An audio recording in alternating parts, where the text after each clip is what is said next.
Hey, everybody. Welcome to another edition of New York Sports Rehab. I'm Mike, once again going solo. I think Matt's kind of, um, I wouldn't say moved on from the Jets completely, but for his sanity and the sake of the loved ones around him and their sanity, I think he's keeping a lower key, lower profile these days on following the New York Jets. Me, I'm just a glutton for punishment. And boy, I probably ended up more upset and more angry after yesterday's game than I have all season. Hard to believe, right? And maybe over the last several years. And I really, to go back to the start of this game, I really kind of went in a neutral feeling. I didn't go into this game saying I don't care anymore. I'm not going to watch it. And at the same time, I didn't go in there with a necessarily a lot of high expectations because again they're the Jets and they're playing Seattle, which is a pretty good team. I kind of let the game situation itself, I guess, dictate my feelings. I think the fact that it was just Thanksgiving and we had family over, our kids, grandkids, and so I'm feeling in the holiday moment, I'm feeling kind of festive, and I'm actually in a pretty good mood. I think that coupled with the fact that the Jets came out and played fantastic to start the game, put me in this mode of almost as if this game mattered. I mean, and I guess a little bit in a way I kept thinking, and that little voice over my shoulder kept telling me, Mike, if they win those last 6 games, they can finish 9-8. They'll have their first winning season in 9 years. Who knows? Maybe they'll get into a tiebreaker with a team and they could possibly win the tiebreaker. It's not over yet. There's still a slight chance.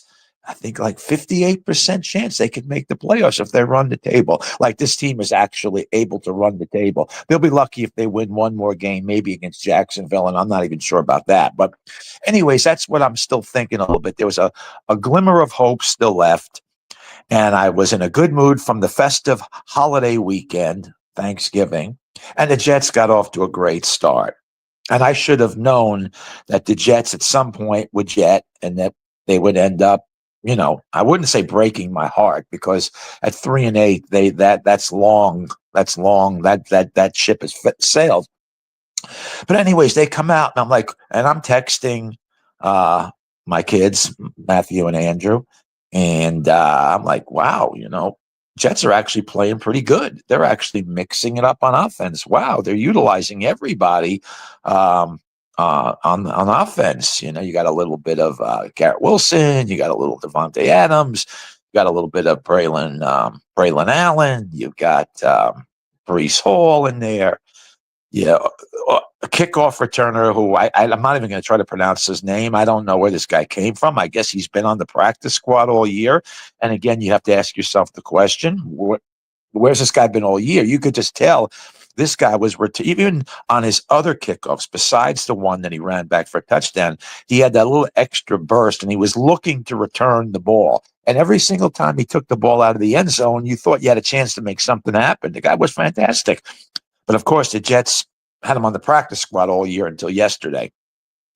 So this guy returns a kickoff for a touchdown. The Jets recover, I believe, 2 fumbles, is it, early in the game on kickoffs. I mean, the Seahawks are doing everything but, they're handing the game to the Jets. Like, we didn't even want to get off the bus today to play in New York kind of deal. I mean, it just looks like I'm thinking, wow, Jets may score 40-something, 50 points today, just blow them out. And it'll only make us 4-8, but it keeps that slim glimmer of hope alive. Plus, it's nice to blow out a team, especially one that is in first place, as Seattle is. They look good. Rodgers makes some nice passes. They're spreading the ball around. Corley got involved again with a nice play. Defensively, they're looking really solid. The fans are getting into it. Not being at the game, I'm not sure how many Seahawk fans were there, but it seemed pretty loud early on, as far as enthusiasm goes. And, you got to, man, if you could give a game ball, a season ball to the Jet fans, I'm sorry, I'm not being biased right now because I'm a Jet fan, but this team, for what they've put fans through, and they still come out and they are so passionate. And I'm here doing a podcast right now on a team that's 3-9 and getting upset over a game that really didn't matter. It just tells you how we are as fans, okay? And we deserve so much better. It's now 9 years without a winning record. 9 years in a row with an under 500 losing record. 14 years without making the playoffs. One winning season in those 14 years. You just go on and on. Incredible. Just absolutely incredible. I thought the 1970s were bad. I think we went the entire decade without making the playoffs. And in 1980, we did. So we went, 9 or 10 years? But man, this is even worse. I never thought we'd get worse than the 70s.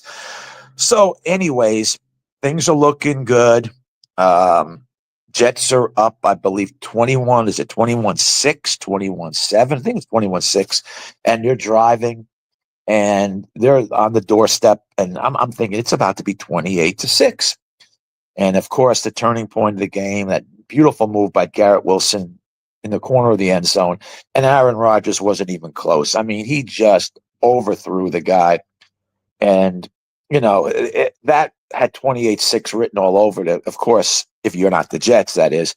And in the very next play, as Jets are going to jet, if you had on your docket yesterday, Aaron Rodgers would throw a pick six to Leonard Williams, 99-yard return, then you would have won a lot of money yesterday. But I don't think anyone in the stratosphere would have ever predicted that, even from the Jets. So the Jets found new ways. And instead of the score being 28-6, it's now 28-13. And you knew at that point that things were never going to be the same. And and as the game went on, the Jets continued to maintain that slim lead. I just kept saying, this is just going to drag on until the last few minutes, and then Seattle will take the lead and close things out. And of course, it kind of did go that way. So you had that Rodgers ball that, Wilson, couldn't have made a better move on that. I hear people saying Wilson gave up on the route, slowed down, stopped. I don't know. I'd have to see the actual film, but looked to me like he was moving for the ball pretty well when it was thrown.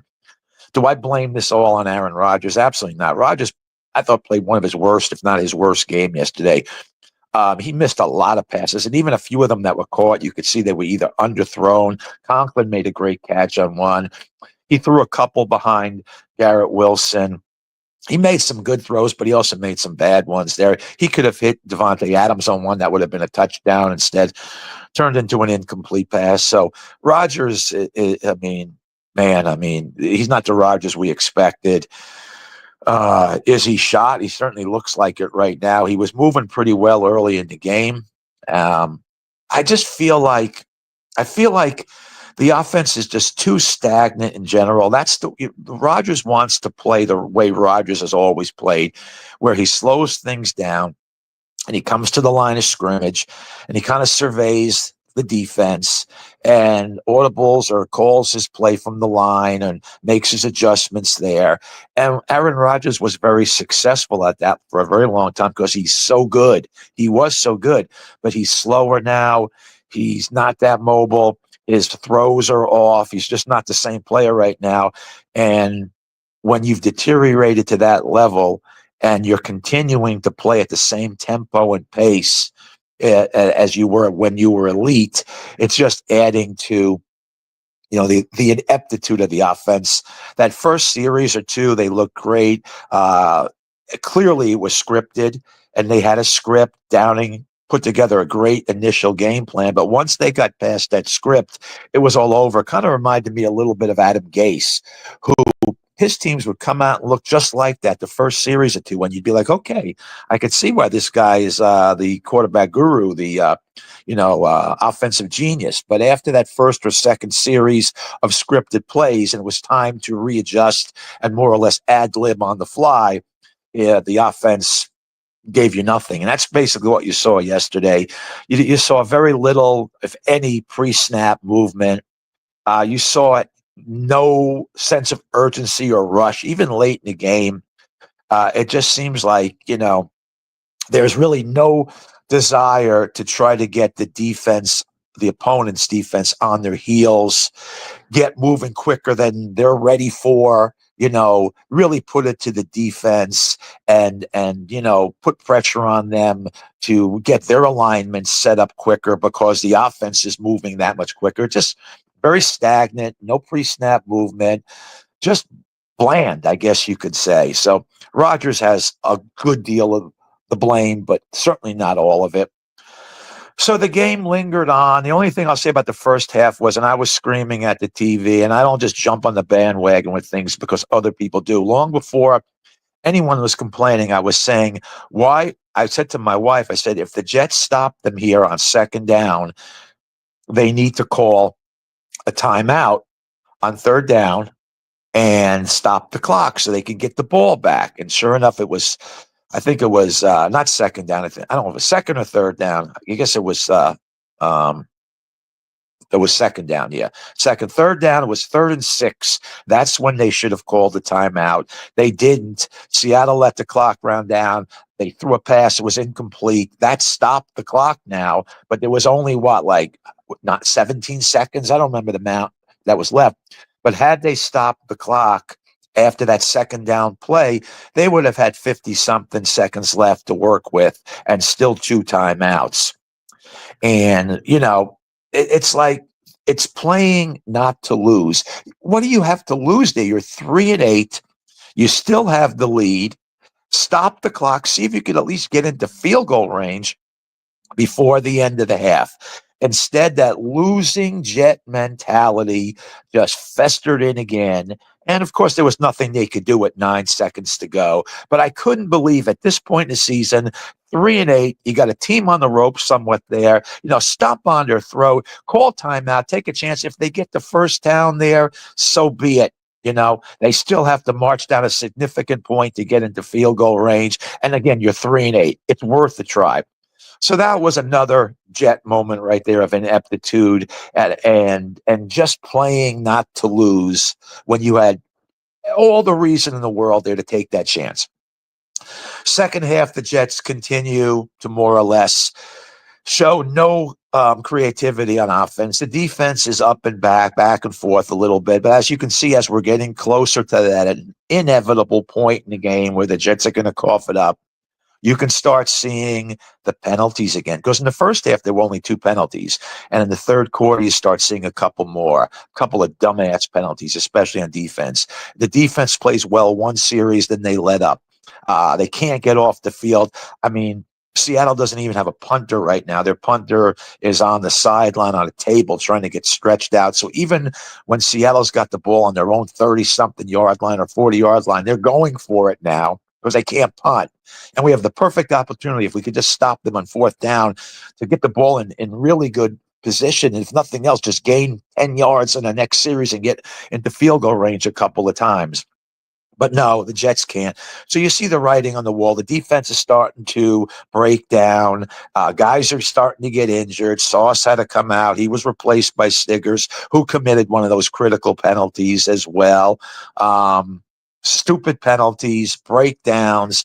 Geno starts looking a little bit better. Seattle drives. They cut the lead some more. Eventually, Seattle ends up taking the lead. But what I saw, the title of this is The Jets Take Jetting to a New Level. Where they really took the jetting to a new level came on the final. It was either the last 2 possessions or the last possession for Seattle. I don't remember. I don't write these things down, so I don't keep 100% accuracy on that. But if you watch the game, you know what I'm talking about. And I think the Jets committed either 7 or 8 penalties in the fourth quarter. Who commits 7 or 8 penalties, dumbass, fucking stupid penalties in the fourth quarter of a game that you're trying to win? Okay. And some of these penalties were horrific. Now, were they all legit? No. Some of those pass interference, because I thought the offensive pass interference call on Davante Adams was ridiculous. I mean, there's and even some of even the one on Stiggers and some of the other defensive ones, nothing. I don't believe I remember seeing Seattle get called for one PI or a defensive hold in the entire game. You mean to tell me at no point they committed that type of physical contact? So I thought that some of the PIs, offensive and defense, were petty. I didn't think they needed to be called. But you know what? When you play with such lack of discipline and such stupid, careless, reckless football, and you've got a history of this now for years, the refs are looking and the refs are fishing for it. Should they be? No, but they clearly are. So a lot of this, Jets, you have to blame on yourself. So there were some there that could have gone either way or didn't need to be called, but there were a few, and especially on fourth down. Tell me another team that's committed 3 consecutive fourth down defensive penalties. Every one of them was legit. Lining up in the neutral zone. You look at the replay, I believe it's McDonald's helmet is lined up over the football. How is that possible? That's something that you don't even commit that type of penalty in rec league, or you shouldn't be. These are pros. That's an avoidable penalty. Okay. You line up, you come to the line, and you ensure your body parts are all behind the ball. You're a pro level player. So don't blame the neutral zone infraction on the refs. That was one. The horse collar. I mean, look at the replay of that. It wasn't even like one of those, well, I don't know. It could have gone either way. No, he grabbed him by the horse collar. Solomon Thomas is a seasoned vet. He's been around a long time. He should know better. He's the guy that's supposed to be setting the tone, but that's the problem. When your leaders or so-called leaders are the ones making the dumbass fucking mistakes, what do you expect from the young guys? Clear horse collar, and then maybe the again taking that jetting to a new level and seeing something different on a fourth down. And I don't know how much right now. The Jets had 12 men on the field on defense because the 12th man was, guess who? Xavier Gipson for punt return. They've already had a couple of opportunities to punt, and they've passed them up because their punter is injured. I don't even think the punter was on the sideline. I think they showed him like coming out of the tunnel, limping around. And Myers, the kicker, was warming up a little bit there with the possibility of maybe punting. So by now, wouldn't you know there's a very, very good chance they're not punting. So until I see that punter go on the field, I can rush Gipson on at the last minute. Then no hurry. Even if there's nobody back there, punt the damn ball. We'll take it wherever the hell the ball lands. But no, the Jets commit a fourth down defensive 12 men on the field, and the 12th man being Xavier Gipson, after this team has already told you multiple times that their punter is hurt and they don't have a punter, and they're going to go for it. If they're going for it on their own 30-something yard line, if they're going for it on fourth down and a 6 or whatever the case may be, they're going for it again. So that was the killer of all killers right there. But the Jets had so many opportunities to get off the field and maintain that lead. And every single time they committed a freaking penalty. And I know there were other things. Breece Hall's fumble on that nice run that he had was critical. That could have changed the whole complexion. We go back to Rodgers missing Garrett Wilson in the corner. That was critical. Davante Adams pass interference or non-pass, whatever it was, offensive pass interference, but it should have been called or not. That was critical. Missing Davante Adams on a slant across the middle. That was critical. It's all part of the jetting. But to me, 12 men on the field on that defensive fourth down, that was the poster child penalty for the New York Jets 2024 season. But again, three fourth down penalties to keep drives going at the end of the game. 12 total penalties. 10 in the second half. 8 in the fourth quarter. 89 penalties for the year. 89. You can't make it up. So in summary, I have been watching Jet football going back to the 60s. What is it now? 55, 56, 57 years. And I know that we have a tendency to always kind of prioritize the most recent as either the very best or the very worst. But in this case, really, this has been the worst season, the most disappointing season that I can remember in my 50-something years of miserable, idiotic Jet fandom. And what makes this the worst is the fact that there is so much so-called talent on this team. Rich Kotite, the year the Jets went 1-15, didn't have talent like this. Even the Gase teams didn't have talent like this. And these teams just got blown out week after week. It was non-competitive and they had shitty players. This group has so many so-called star players. They're in just about every game. They lose the same way every week. I think they've lost by a touchdown or less. I think 7 of the 9 losses this year. So between the close games and the ineptitude in losing each of these games and the fact that the star players that they have and the expectations that were, there for the Jets, this is the most disappointing, worst season in the history of the franchise as far as I can see. And I go back, like I said, to the 60s. As much as I was skeptical about the Jets making the Super Bowl this year, I really thought they would at least be an above 500 team and we'd be watching meaningful games going down to the wire. Nobody could have expected the ineptitude to be at this level. So just when you think the Jets cannot get any worse, just when you think the Jets can't jet any worse than they've already jetted, they find a way. So this was pretty much it for me as far as any little hope of a miracle. Will I watch the final 5 games? Most likely, probably, because who knows? You might see something. You will see something probably that you've never seen before. And I'm hoping as we go forward, we see some of the younger guys play more. I don't know why the Jets drafted Malachi Corley. It's like they give him 1 play a game now, which is one more than they were getting, and he usually does pretty good in that. But they moved up in the 3rd round to pick this guy with the first pick of the 3rd round draft in the 3rd round, first pick, and they don't use the guy. But they do this all the time. Jeremy Ruckert, he was picked in the 3rd round as well. Did he play yesterday? I think it's starting to get to the point where it's like that was a bad pick also. I don't watch the film on his blocking. He may be a very good blocker, but did we need to pick a blocking tight end in the 3rd round of the draft with all the needs that we have? So our tight ends are terrible. We get in this day and age, you need an NFL quality, at least 1, if not 2 quality tight ends who can catch the ball and block. We just don't. Either we don't have them or we don't know how to utilize them. Either way. Excuse me.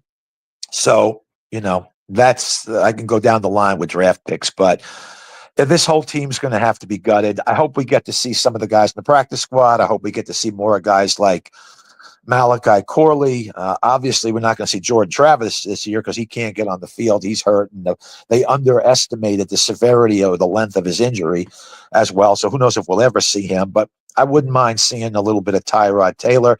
No, he's got a history of injury as well, and we don't want to get him hurt too severely to where he can't be with us next year. But at the same token, I've seen enough of Aaron Rodgers. Let's see something different. Any little glimmer of hope to give us some optimism for the future. Let's see this guy continue to return kicks the rest of the year that we hadn't seen all year before. Let's see Stiggers play a little bit more on defense. Bernard Converse, let's see him play a little bit more. Anybody, just to get an idea.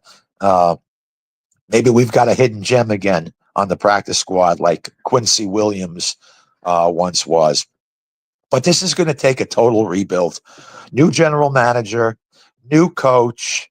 Some of these guys, that core of Sauce played good, by the way, yesterday. He had one play where he got beat, but he was really right on the receiver. I think it might have been DK Metcalf, and Metcalf just made a great play on it. Sauce played well yesterday. Brees, he runs well. He makes some plays. They don't utilize him enough. But then again, I believe he's got 6 fumbles and 6 drops this year. And you're going to have to start, if you're Jet management, you're going to have to start wondering about, do we trade these guys and get something for them now? Because we may lose every single one of them once their free agency comes up. They probably, unless things turn around here, they're not going to want to re-sign with the Jets. I think the one guy you got to extend is Garrett Wilson. I would do that in the offseason. As far as Sauce goes,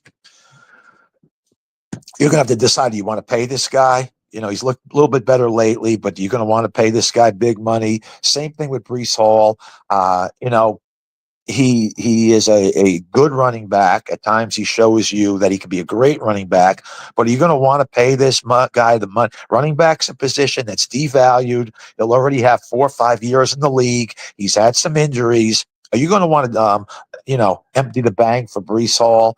So if you're going to end up losing Breece Hall or Sauce Gardner to free agency, you might want to think about trading them in the offseason if you're going to rebuild anyway. Something to think about. I'm glad I'm not management, because those are tough calls to make. I wouldn't be surprised if at least one of those two guys don't make it to free agency with the Jets. So there's a lot of things that are going to have to be done. It will be interesting. I mean, one thing about being a Jet fan, our seasons are great from February to September. So it's going to be really interesting hearing about all the coaching rumors and the GM, and there's going to be a sense of enthusiasm and optimism of whoever they bring in, most likely. And you're going to see you're going to get obviously a full draft. We're going to get a very early first round pick. So there'll be reasons for optimism and excitement in the offseason once again for us. It will be an exciting offseason, but unfortunately for the next 5 weeks, we got to basically just kind of lumber through another lost, inept, horrific New York Jets season. So I'm Mike, and yes, I'm still here crying about the Jets, even though they're 3-9. But what can I say? I've been a Jet fan my whole life. I will continue to be. This might be the last podcast I do this year. The Jets at 3-9 right now. I can't see what they could possibly do to prompt me to have to do an emergency podcast like I'm doing today, because this wasn't planned. I thought I was done with the Jets, but who knows? There's 5 more weeks, and wouldn't we be surprised if they come up with something that prompts me to get on here and do another podcast on this woeful, disastrous, inept, undisciplined, ridiculous football franchise called the New York Jets. And what can you say about me? I'm sitting here talking about them still. But I'm Mike, New York Sports Rehab. That's my podcast on the Jets finding new ways to jet. Hope you'll check it out and bear with me as I continue to vent my frustrations on this ridiculous football team that for some reason I decided I was going to follow because I like Joe Namath and the white shoes he had on. And here I am, 50-something years later, still crying about this team. And I'm out.